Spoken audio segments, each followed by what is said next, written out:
Comme le 23 avril 2025 et nous allons analyser le Bitcoin, l'Ethereum et les différentes datas du jour. Comme d'habitude, si jamais vous n'êtes pas abonné à la chaîne, n'hésitez pas à le faire maintenant, ainsi que de liker, commenter, partager, ainsi que de rejoindre mon canal Telegram. Tous les liens sont dans la description. Bon, et bien alors, on y est.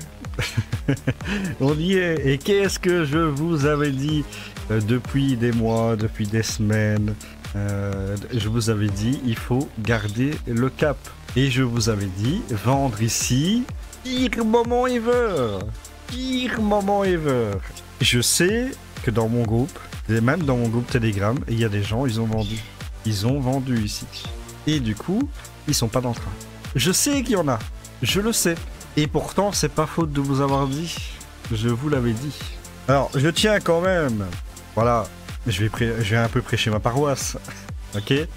Je tiens quand même à signaler un petit peu que là où il y avait la majorité des influenceurs du CTFR qui vous disaient que nous étions officiellement en bear market et que c'était la fin, moi je tiens juste à signaler que, voilà, au niveau sérieux de la chaîne, on peut constater une seule chose, c'est que moi j'ai toujours gardé le cap.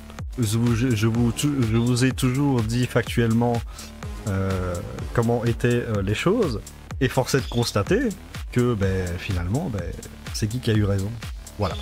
Ça c'était le petit moment un petit peu voilà, hein, je profite un petit peu quand même pour dire que voilà, il est où le sérieux? Il est peut-être ici en fait. Voilà. Après, à vous de juger, hein. Moi je ne fais que dire les choses comme elles sont. Après, maintenant, à vous de juger, à vous de dire non, c'est les autres influenceurs qui avaient raison. Je ne sais pas, c'est votre choix. N'hésitez pas à me le dire dans les commentaires, hein, ce que vous en pensez. Voilà, donc c'était le petit moment un petit peu... je profite, hein, je me dis vas-y, hein, on s'auto... congratule un petit peu, tu vois, on profite un petit peu quand même. Alors du coup, que nous a fait le BTC? Le BTC, il nous a fait un joli truc, il nous a fait un très joli truc. Alors du coup, on a break le canal ascendant en vue 16h, hein. Donc là on est en vue 16h, on a complètement break le canal ascendant, et on est venu chercher quoi? On est venu chercher de nouveau plus haut. Donc qu'est-ce qu'on a fait? On a break cette structure là, on a break cette structure là, on est sous une résistance ici, il nous resterait à break cette structure ici, et ma foi, eh bien on repasse bullish même à moyen terme. Donc à court terme on est bullish, à moyen terme on repasse bullish, on n'est plus bearish, et en plus eh bien nous avons le long terme qui est toujours ultra bullish, hein. Donc ça n'a pas changé. Et attention cependant, c'est évident que là tout a pumpé, on a même des altes qui font des 150%, c'est très bien, mais il faut vous rendre compte d'un chose, c'est que là on va rentrer en surachat, donc forcément il va y avoir un retracement. Mais cette fois-ci ce sera pas un retracement qui fera des plus bas, je ne le pense pas. Donc du coup ce sera un retracement, voilà, qui va revenir tester, faire un pullback, revenir probablement au moins chercher les 88 000, voire, je l'espère pas parce que réintégration de range c'est chiant, donc au moins les 88 000, ok, parce que là on est en surachat, hein. Regardez au left trend, là on crève le plafond, pareil pour les Ishimoku Oscillator, le shop est complètement déchargé, à la hausse, tant mieux. Par contre, au niveau du RSI, on est à 74, donc on a 74. Donc il va y avoir un petit retracement pour digérer un petit peu, c'est normal, ok, il n'y a pas de souci sur ça. Donc là on a break le range ici, ok, donc là on avait un range, on l'a break, très bien. Maintenant il va falloir faire un pullback dessus, ok, sur le haut du range, vers les 88 358 $. Possible qu'il fasse une mèche jusque là, vers les 86 000, mais sans réintégrer le range, parce que si on réintègre le range, on peut retourner chercher les 78 000, ok. Donc, pullback quasiment sûr vers cette ancienne résistance, qui sert maintenant de support. Donc vous inquiétez pas si ça redescend à 88 000, il n'y a pas de souci. Même à 86 000, tant que c'est en mèche et que ça remonte et clôture à 88 000, il n'y a pas de problème. Donc ça c'est pour la vue 16h. On va aller voir en vue semaine du coup qu'est-ce que ça donne. Et c'est là que c'est vraiment génial. Pourquoi? Regardez. Il nous reste 4 jours et 17 heures avant la clôture de la bougie. Mais regardez cette belle bougie et qu'est-ce qu'on voit? Eh bien on voit un double bottom validé, qui sera validé dans 4 jours et 17 heures. Donc pour l'instant il n'est pas validé, ok. Que si on revient ici, le double bottom n'est pas validé. Donc nous devons attendre la clôture de cette bougie là pour valider ce pattern, ok. Ça c'est ultra important. Il faut être au-dessus des 86 000 $. Et comme le haut du range est à 88 000 $, ben c'est parfait. Parce que du coup, si on se repose dessus ou un peu plus haut, ben du coup, on va pouvoir clôturer au-dessus. Et nous serons sur un pattern de double bottom. Et donc l'objectif minimum du double bottom, c'est de retourner au moins 102 000 ici, d'accord. Et après, plus si affinité. Dans le cas présent, on pourrait même aller chercher des 160 000 $ sans problème. Donc on est vraiment sur la continuation haussière. Je rappelle tout de même que je vous avais dit qu'il y avait ici un épaule, tête, épaule inversée, d'accord, ou ta séance ici, d'accord, break, pullback, normal. Sauf que il y avait, ça, je le répète hein, parce que franchement, au moins vous savez où est le sérieux dans le CTFR. Ici, tout le monde parlait de bear market.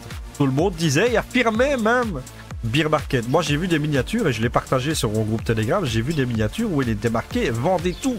Moi je disais que c'était le pire moment ever pour vendre. Moi il faut comprendre un truc, c'est que je suis pas là pour faire du clic. Pourquoi? Tout simplement parce que j'estime.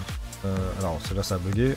J'estime simplement que faire des vues, je le ferai à partir du moment où les gens vont constater que ici on parle sérieusement et on fait pas du putaclic. Donc certes je ne fais pas beaucoup de vues parce que je fais pas de putaclic justement, mais au fur et à mesure sur le long terme je pense que je vais plus gagner en notoriété que eux. Eux ils font beaucoup de vues, ils font du putaclic etc, y a pas de problème, grand bien leur face. Sauf qu'au bout d'un moment les gens vont peut-être comprendre que ah finalement il dit quand même pas mal de conneries le gars. Alors qu'ici je fais pas beaucoup de vues, mais on est plutôt d'accord quand même sur mon groupe Telegram, que quand même, je suis quand même pas forcément mauvais, ok. Et je suis quand même quelqu'un qui fait les choses dans l'ordre et dans les bonnes choses en fait. Hein. Je fais les choses pour que vous puissiez avoir les bonnes informations. Donc je tenais quand même à signaler ça parce que franchement, ça devait être signalé. Voilà, donc double bottom qui va probablement être validé. Alors ce qui est génial en vue semaine, c'est qu'on est très très loin, évidemment, vu que c'est une bougie par semaine, donc on est très très loin d'être en surachat, hein, ok. Donc ça c'est vraiment magnifique. On a un shop qui est à moitié déchargé, donc il peut encore pas mal hausser. Maintenant probablement que la semaine prochaine, alors si on valide, ok, si on valide ici, là on a une neckline et généralement quand on valide un double bottom, après on a une bougie baissière qui va revenir faire un pullback. Donc il est probable, c'est quasiment sûr, et en plus on l'a constaté en vue 16 heures, il va revenir à 88 000 à 86 000 probablement pour la semaine prochaine. Donc la prochaine bougie sera baissière, je vous le dis à l'avance. Mais elle sera pas baissière non plus, on va pas faire des plus bas, donc on va pas revenir à 71 000, etc. Je ne le pense pas. Donc ça c'est une chose. Maintenant, oui, on pourrait imaginer, en scénario catastrophe, on pourrait imaginer quelque chose comme ça, ok. Une anse et une tasse. Mais généralement, on a la tasse et la anse après. Donc, je n'y crois pas une seule seconde. Donc pour moi, je pense qu'on est parti. Mais la semaine prochaine, attendez-vous à une bougie baissière, ok. Parce qu'on fait un pullback, c'est normal, il n'y a pas de souci pour ça. Pour la Bitcoin dominance, on est toujours en surachat complet, hein, on est vraiment au-dessus du canal ascendant, donc on va probablement aller revisiter les 60% pour aller chercher le bas du canal. Ça ne fait aucun doute, il va juste falloir être patient. Encore, mais je sais que la Bitcoin dominance va baisser, et quand elle va baisser, elle va nous faire des grosses bougies comme ça. Ça va pas traîner, ça va être violent, je vous le dis à l'avance. Donc faut être patient pour la Bitcoin dominance, ça va arriver, il n'y a pas de souci. Et on va regarder vite fait en vue 16 heures. Et en vue 16 heures, qu'est-ce qu'on a? Hop, eh bien on a une Bitcoin dominance qui chute un petit peu, mais voilà. Hein. C'est pas la folie, mais on est toujours dans une zone de surachat. Alors par expérience, je sais que quand il y a beaucoup de pastilles, donc là il y en a 1, 2, 3, 4, 5, il va y en avoir une 6e ici. Quand il y a des accumulations de pastilles comme ça, dans une zone, qu'elle soit en survente ici ou en surachat ici, très clairement le retournement est violent. Hein, que ce soit la hausse ou la baisse, c'est violent. Donc on va avoir une baisse très violente du Bitcoin dominance quand évidemment le Bitcoin ira chercher de nouveaux ATH, d'accord. Donc quand on ira très très haut, la Bitcoin dominance va très fortement baisser, ce qui fera un transfert de liquidité entre le Bitcoin et les alts, ok. Donc il n'y a pas de souci pour ça. Pour l'ETH, enfin l'ETH se décide à pumper un petit peu, enfin. Il était sur un range ici, donc le BTC il montait et lui il montait pas, très clairement. Donc là, break du range, break du canal descendant, donc attention, évidemment, comme pour le Bitcoin, il va y avoir un pullback sur le haut du range ici. Donc un retour vers les 1660 $ pour l'ETH n'est pas à exclure et même logique, ok. Donc faites attention, ne pas FOMO maintenant, hein, ne rentrez pas sur le marché maintenant, c'est trop tard. Il fallait m'écouter quand on était, quand je vous disais de pas de vendre et que c'était le moment de recharger. Si vous n'avez pas écouté et que vous n'avez pas rechargé et que vous n'avez pas, que vous avez vendu, ben, malheureusement il fallait m'écouter. Voilà, il fallait m'écouter, tout simplement. Donc là maintenant c'est trop tard. Faut pas rentrer maintenant.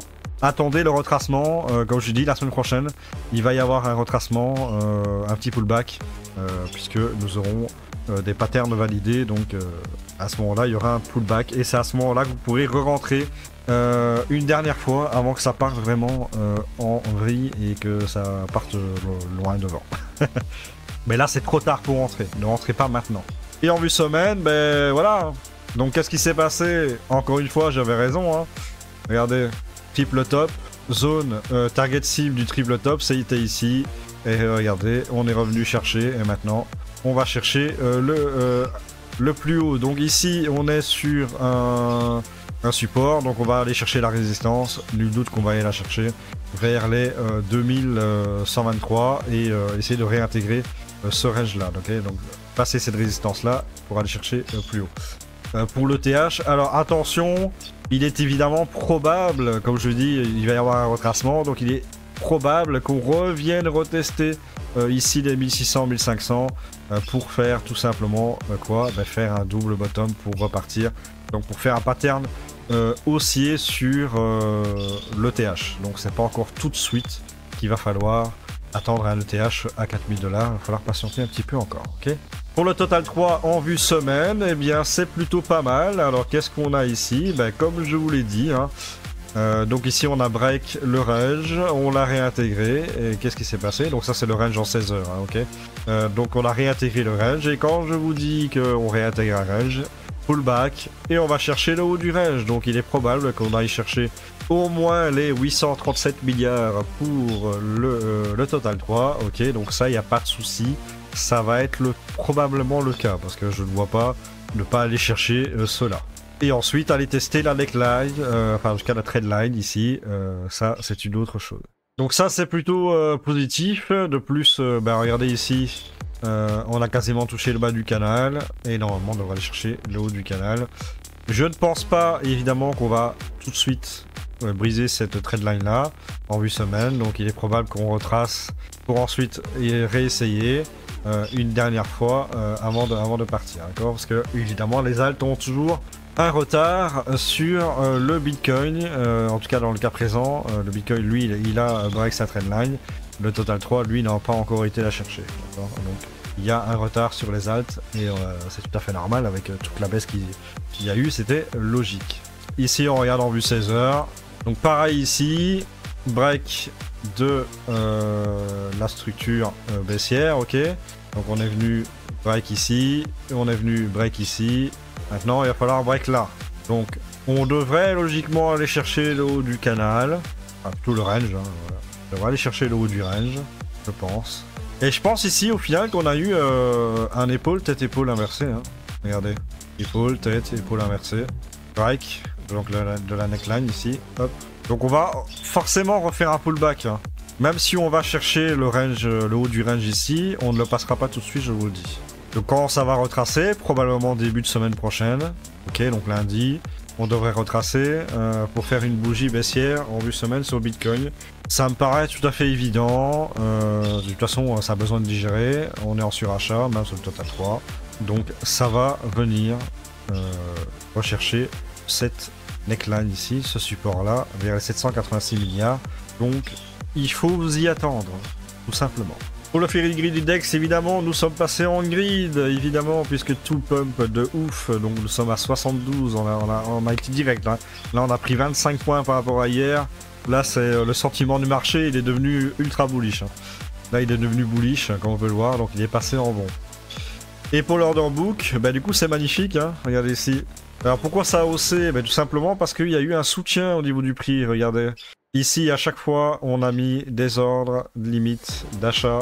Et ça a mis beaucoup à chaque fois de BTC pour soutenir le prix à chaque fois. Ici encore, là, là. Et on soutient le prix à chaque fois. Et là, de l'autre côté, eh ben, il n'y a rien. Il n'y a rien du tout. Regardez ça. Il n'y a absolument rien. Tout est vide. On peut pumper tranquillou au calme, quoi. Ici, regardez, on a des BTC. Tout est mis à l'achat. Il n'y a plus rien au nord. On peut y aller tranquille, quoi. C'est vraiment incroyable. Il n'y a plus de résistance au nord. On peut partir. Tout simplement. C'est génial. Pour le calendrier économique, pour aujourd'hui, il y a pas mal de statistiques. Donc il y a les stocks de pétrole, les ventes de logements neufs et le PMI préliminaire à 15h45, donc pour les États-Unis. Donc ça, c'est important. Il y a le PMI préliminaire également pour l'Angleterre, l'Europe et la France. Et nous avons à 11h la balance commerciale. Donc toutes ces statistiques-là sont intéressantes à prendre en compte. Pourquoi? Tout simplement parce que ça permet de voir un petit peu comment vont les choses dans les pays-là en termes d'économie, d'inflation, etc. Tout est utile. Ok, donc ça, c'est pas mal. Pour la Gold Season Index, nous sommes à 16, donc on a rebaissé. C'est normal, le Bitcoin il pump de ouf. Même si les alt pumpent bien aussi, bah, le Bitcoin a le lead pour l'instant. Donc imaginez que là, on est quand même sur des pumps, sur certains tokens de 80, 90, 100, 150, j'ai même vu des 200%, alors qu'on est en Bitcoin Season avec 16. Imaginez en Bitcoin Season. Imaginez la dinguerie. Voilà, je mets juste ça là. Et pour le top 50 performance, nous avons tout simplement un seul token, TKX. Hier, il y en avait 0. Hein, tout était en sous-performance. C'était incroyable. Donc, voilà. Mais ça remonte petit à petit. Bon, mis à part évidemment Trump, mais sinon, globalement, ça remonte petit à petit. Alors, au niveau des liquidations, ben, c'est magnifique, évidemment, puisque nous avons 628 millions de dollars de rect. Mais enfin, ce sont les shorts qui prennent le plus cher avec 553 millions de dollars de liquidés pour les shorts. Voilà, c'est ça qu'on veut, hein. Ça vous apprendra un petit peu les shorts là. Vous êtes bien gavés là pendant des mois. Ben maintenant c'est notre tour. Pour l'inflation, très bonne nouvelle aussi. Nous sommes à 1,39, donc on continue de baisser. C'est parfait. Pour la Bitcoin, Google Trends, hein, pour le mot-clé Bitcoin, évidemment, nous étions baissés à 23. Mais là, évidemment, comme ça pump, les gens s'y réintéressent à 27. Donc ça va continuer à monter si ça continue de pump au niveau du Bitcoin. Et bien évidemment, les gens vont FOMO et ils vont se faire avoir comme à chaque cycle. Il faut m'écouter les gars, hein, je vous le dis, hein, voilà. Quand je vous ai dit il faut pas vendre, ben il fallait pas vendre. Et quand je vous ai dit qu'il fallait acheter, ben il fallait acheter. Je suis pas conseiller en investissement, mais j'ai quand même une certaine expérience. Donc à vous de voir. Hein. Maintenant, si vous préférez aller voir des influenceurs qui font du bling bling en mode putaclic, ben, c'est votre choix. Hein. Si vous avez envie de voir des conneries, c'est comme vous voulez. Alors si vous avez envie de voir du sérieux et des faits, ben, regardez la vidéo. Voilà, donc sur Crypto Bubble, ben, regardez-moi cette map. Hein. Magnifique. Excellent. Excellent, franchement. Ça mérite quelques secondes simplement de regarder, tout simplement, cette map magnifique. Regardez en vue semaine. Ben, regardez la vue semaine. Hein. Donc très très bonne semaine. Parfait. Donc au niveau des funding rates, nous avons toujours évidemment Farken et Alch qui surperforment. Donc ça c'était vraiment les tokens à aller acheter. Et on commence à avoir certains petits tokens qui commencent à avoir un petit peu de jaune, hein, de petits beige là. Faudra que ça commence à redevenir un petit peu intéressant. Bon, sauf celui qui a ici plus de short et également pour Tao. Mais sinon, globalement, ça commence à avoir des teintes un petit peu plus intéressantes. Je rappelle que nous, ce qui nous intéresse, c'est d'avoir ceci. Hein. Ok, quand on aura ça, quand vous aurez des oranges là foncées là partout, bah en gros, ce sera le moment de vendre. Voilà, je vous le dis. Bon, ben voilà, ce sera tout pour cette vidéo. Merci de l'avoir regardé. N'hésitez pas à me dire dans les commentaires ce que vous en pensez, hein, si je suis un bon influenceur ou si je suis aussi un charlatan comme les autres. Voilà, donc n'hésitez pas à me le dire dans les commentaires. Hein. Voilà, et moi je vous dis à la prochaine pour une nouvelle vidéo. Merci de l'avoir regardé. Ciao à tous, bye bye.